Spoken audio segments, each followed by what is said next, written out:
Hello नमस्ते। मैं अमूल मानगे आप सब लोगों का स्वागत करता हूँ अपने यूट्यूब चैनल में। तो फिर देखिए अपना जो अभी जो 10वां अध्याय मैंने स्टार्ट किया था व्यापारी राजा और तीर्थयात्री का मैं अपना पार्ट 1 कंप्लीट करा चुका हूँ। और फिर आज हम लोग यहाँ पर पार्ट 2 को भी अच्छी तरीके से कंप्लीट कराने वाले हैं। तो फिर देखिए पार्ट 2 का सबसे पहला पॉइंट आता है बौद्ध धर्म का प्रसार किस प्रकार से हुआ। बौद्ध धर्म के बारे में अच्छे से जानकारी तो ले ली, लेकिन फिर अभी बाद में वो धर्म किस प्रकार से फैला ये जानकारी अभी हमें यहाँ पर लेना है। क्या बौद्ध धर्म का प्रसार किस प्रकार से होता है। तो फिर देखिए कुषाणों में से सबसे महत्वपूर्ण राजा थे। कुषाणों के बारे में भी अच्छी जानकारी मैंने पिछले इसमें दे दिया। कुषाणों में से सबसे महत्वपूर्ण राजा कौन थे? कुषाणों में सबसे प्रमुख राजा थे कनिष्क, जो क्या थे बहुत ही मतलब प्रसिद्ध राजा होकर गए। कनिष्क जिन्होंने क्या किया 1900 साल पहले, किसने? कनिष्क ने 1900 साल पहले बौद्ध परिषद का गठन किया। आपको किसका किया? बौद्ध परिषद का गठन किया। हाँ, बौद्ध परिषद का किसने? कनिष्क ने 1900 साल पहले बौद्ध परिषद का गठन किया। और फिर बाद में इस गठन के ये जो संस्था बनाई, जो परिषद बनाई, इसमें क्या बहुत सारे लोगों ने क्या किया, मतलब बौद्ध धर्म के बारे में विचार विमर्श करते हुए अपनी राय उन्होंने दी। और फिर बाद में विचार विमर्श करते थे। और फिर बाद में इस कनिष्क के दरबार में एक रहता था, एक कवि अश्वघोष उनमें रहते थे। कौन? कवि अश्वघोष। इनके बारे में भी अच्छी से जानकारी दे देता हूँ। कवि अश्वघोष कौन थे करके। कवि अश्वघोष एक कवि थे जो क्या थे, कनिष्क के दरबार में थे। और फिर बाद में कवि अश्वघोष के दरबार में रहते थे। और फिर बाद में बौद्ध विद्वानों में और अरब संस्कृत में लिखना वो पसंद रखते थे। मतलब क्या, अरब में और संस्कृत में लिखना उन्हें ज्यादा पसंद था। किसे? कवि अश्वघोष ने, जिन्होंने गौतम बुद्ध के बारे में बहुत सारी कुछ पंक्तियां वगैरह लिखी है। हाँ, कैमरा क्लैरिटी अच्छी आ रही है ना भाई? चलो ओके। हाँ, तो और फिर बाद में नेक्स्ट पॉइंट आता है हमारा बौद्ध धर्म की अभी एक नई धारा सामने आई। कौन सी? महायान। कौन सी? अभी बौद्ध धर्म की एक सबसे महत्वपूर्ण एक परंपरा या एक हम उसे संस्कृति कह सकते हैं जो सामने आई। क्या? महायान। अभी क्या है महायान? बहुत सारे लोगों को पता भी होगा, लेकिन मैं और एक बार आपको डिटेल में जानकारी देता था। देखिए महायान ये क्या था? महायान एक प्रकार का एक विकास करने वाला, बौद्ध धर्म के बारे में आगे प्रगति करने वाला एक कदम था। तो देखिए महायान में क्या, उसकी मुख्य विशेषता ये थी कि वो क्या करते थे, बुद्ध की मूर्तियों को जो उनकी जो प्रमुख रूप है उसे ज्यादा दर्शाते थे। मतलब कि अभी देखिए बुद्ध की हमें बहुत सारी मूर्ति अभी मतलब किस प्रकार से दिखती है कि मतलब इसमें गौतम बुद्ध क्या रहते हैं, पीपल के झाड़ के नीचे बैठे हुए दिखाई देते बहुत सारी तस्वीर में। तो फिर ये क्या है, इसी महायान का क्या है, एक प्रकार का टाइप से। और फिर बाद में इसमें अधिकांश में मथुरा में तो तक्षशिला में भी वो बनाई जा चुकी है। और फिर बाद में इसमें आगे चल के आया बौद्ध अवस्था को लेकर भी। किसे? बौद्ध अवस्था मतलब क्या? अभी बौद्ध अवस्था मतलब क्या? उस चीज की मतलब यह जिस महापुरुष को बौद्ध धर्म के बारे में अच्छे में क्या हो चुका है, ज्ञान प्राप्त हो चुका है। लेकिन वो क्या करता है, अपना ज्ञान प्राप्त होने के बाद भी वो अगर चाहता है एकांतवास करके अपना और ज्ञान बढ़ाने की प्रतिक्रिया को क्या कहेंगे हम? बौद्ध अवस्था। लेकिन बहुत सारे महापुरुष ऐसे थे जिन्होंने मतलब कि क्या किया, अपना ज्ञान मिलने के बाद में और फिर बाद में दूसरे लोगों में उसका प्रसार किस प्रकार से किया जाए, और फिर बाद में लोगों में रहने में ज्यादा उन्होंने इंटरेस्ट दिखाया। और फिर बाद में इसमें ये बौद्ध धर्म का प्रसार धीरे धीरे क्या हुआ, चीन जापान में फैल गया। और फिर बाद में आगे चलकर किसमें और फिर बाद में इन्हें क्या आगे चलकर बौद्ध धर्म का क्या दक्षिण पूर्व में वो किधर गए, दक्षिण पूर्व में किस प्रकार से हुआ, दक्षिण पूर्व में देखिए, दक्षिण पूर्व में श्रीलंका, म्यांमार, कौन, श्रीलंका, म्यांमार, थाईलैंड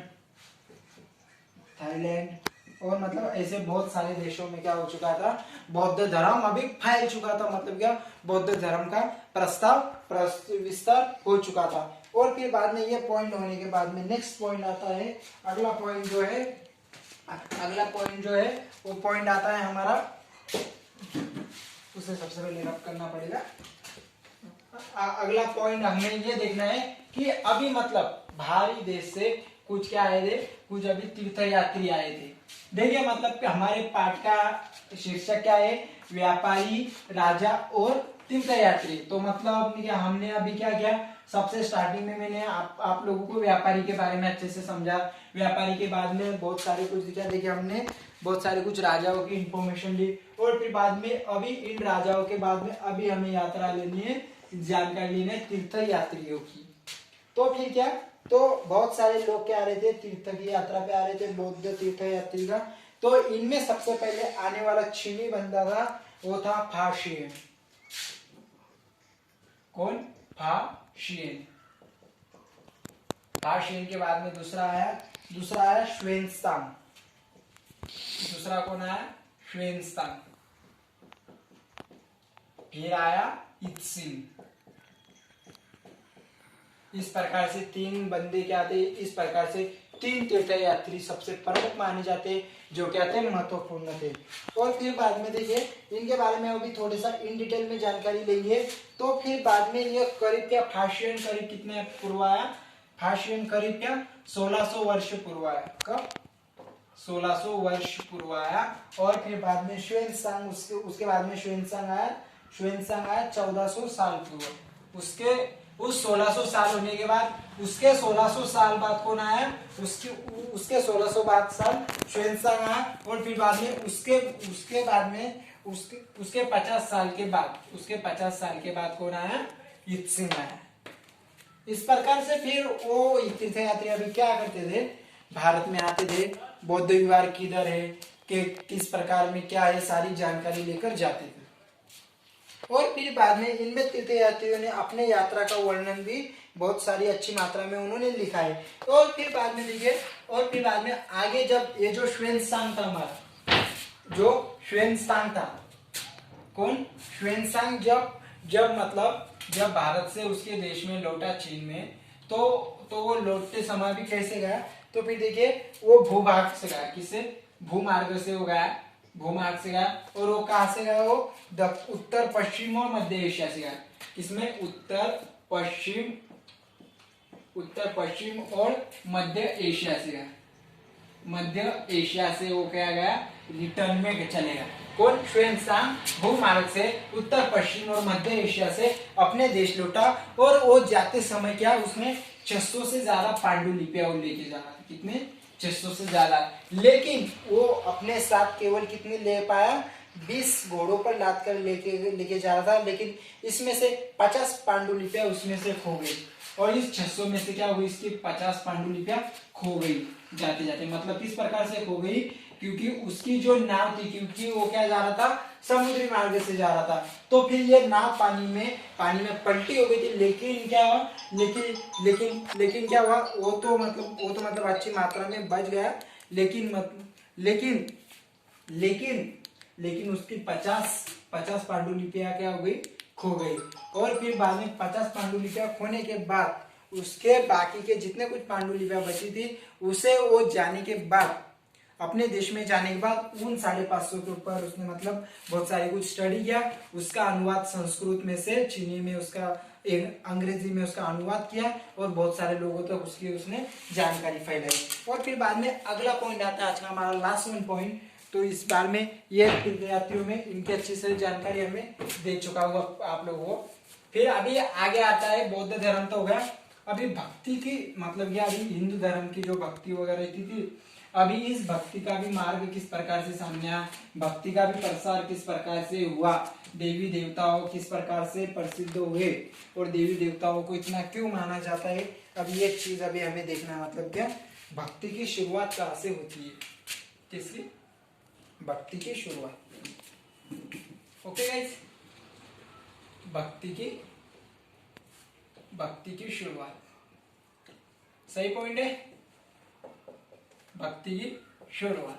तो फिर देखिए अभी इस भक्ति की शुरुआत में इनमें क्या था, इनमें अभी हिंदू लोगों के भी क्या थे, मतलब क्या बहुत ज्यादा क्या मानने लगे थे, अभी देवी देवताओं की भी वो भक्ति करने के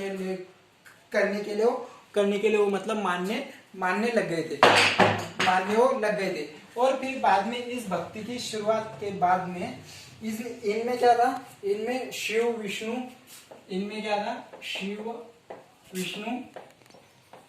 अच्छे से दिखाई दे रहा है, ओके, शिव विष्णु और दुर्गा देवी ऐसी देवी देवताओं की क्या कर रहे थे, अच्छे तरीके से पूजा यात्रा की जाती थी।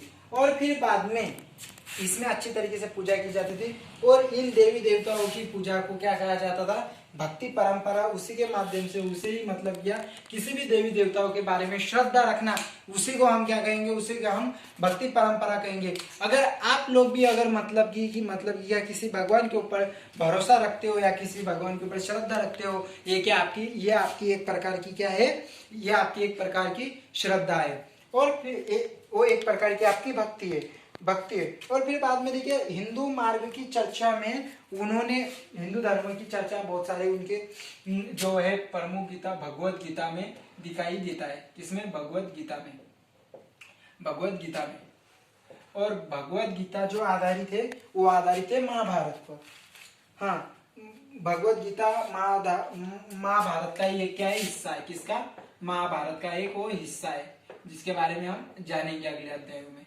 महाभारत का एक हिस्सा है। और फिर बाद में देखिए इसमें कृष्ण अपने भक्त, इसमें क्या जो थे श्री कृष्ण अपने भक्त अर्जुन को यह सलाह देते हैं कि आपको सारे धर्मों को उपदेश छोड़कर ज्यादा से ज्यादा क्या करना चाहिए, मेरी शरणों में आकर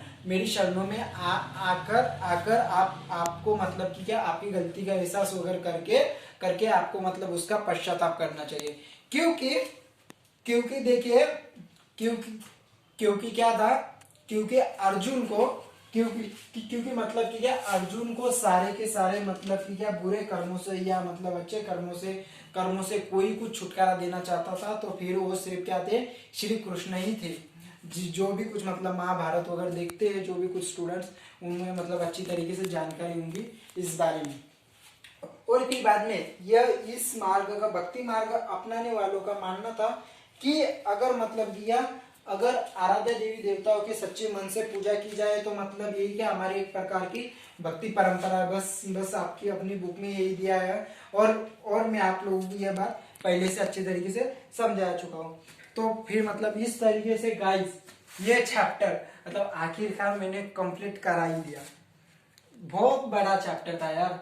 मतलब देखिए अभी हमने जो पार्ट 2 में कितने बहुत सारे नोट्स लिखाए इसमें, और देखिए और मतलब ये अभी भी कुछ अगर छूटा अगर होगा तो मतलब कुछ अगर रहा होगा तो उसे भी आप लोग कवर अप कर लेना, या कुछ प्रॉब्लम्स रहती है तो कमेंट्स में तो आप लोग करते ही हो। साथ में चैनल को लाइक भी करो, सब्सक्राइब कर दो चैनल को, और ज़्यादा से ज़्यादा स्टूडेंट्स तक उसे क्या करिए, उसे ज़्यादा से ज़्यादा स्टूडेंट्स तक इस वीडियो को वायरल कीजिएगा। क्योंकि गाइज मैं आप लोगों को अभी भी बता दे रहा हूँ कि मतलब क्या मतलब ये आप लोगों को मिल रहे बेनिफिट्स, बट लेकिन हर कोई स्टूडेंट्स को मिलना चाहिए। ऐसी सोच रखो, दूसरों के बारे में भी अच्छा सोचोगे तो क्या तभी आपका भी अच्छा होगा।